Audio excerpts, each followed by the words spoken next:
7:03 นาทีแล้วบนเส้นทางสร้างสุขที่สวยงามสะพานข้ามมอเตอร์เวย์สาย 7จากอ่างเก็บน้ำบางพระข้ามไปยังฝั่งห้วยกรุสวนสัตว์เปิดเขาเขียวซ้ายมาจากบางกอกขวาไปภาคตะวันออกระยองจันตราดนู่นเลยครับเดี๋ยวเราตรงไปเขาเขียวอีก7 กิโลเมตรคนรักปั่น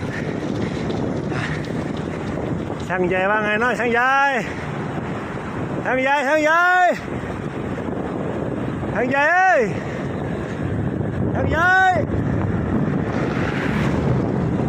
ขาเขียวเด้อ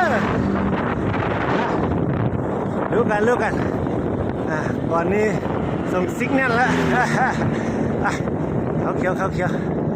ไปชมวิวระเบียงชมวิวศูนย์ฝึกอบรมจิบกาแฟ